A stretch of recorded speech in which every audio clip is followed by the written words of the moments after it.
પ્રાચીન ભારતમાં બૌદ્ધ ધર્મમાં આપણે એક ટોપિક આવે છે જેની અંદર આપણે સમજીએ કે બૌદ્ધ ધર્મનો પવિત્ર ગ્રંથ કયો છે? ત્રિપિટક. ત્રિપિટક એટલે કેટલા ત્રિપિટક? 3 ત્રિપિટક. વિનય પિટક, સુત્ત પિટક અને અભિધમ્મ ત્રિપિટક.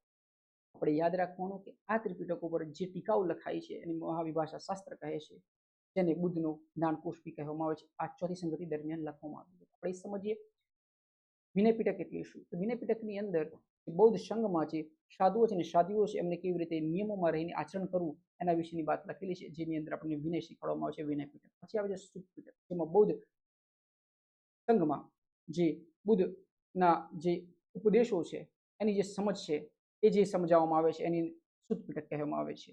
અને પછી આવે છે અભિધમ્મ પિટક, જેની અંદર સાયકોલોજીકલ વિશ્લેષણ છે બુદ્ધના જીવન દર્શનનું, જે તાર્કિક રીતે કેટલીક ઘટનાઓને સમજાવે છે, એટલે ફિલોસોફી છે, એ અભિધમ્મ પિટકમાં આવે છે. તો આ હતા 3 પિટક: વિનય પિટક, સુત્ત પિટક અને અભિધમ્મ પિટક. ઓકે. અને એ ચોથી સંગતિ દરમિયાન એના પર ટીકાઓ લખાય છે, મહાવિભાષા શાસ્ત્ર કહેવામાં આવે છે, જે બુદ્ધનો જ્ઞાનકોશ તરીકે ઓળખવામાં આવે છે. અને આ જે ત્રિપિટક છે પાલી ભાષામાં લખાયેલા છે.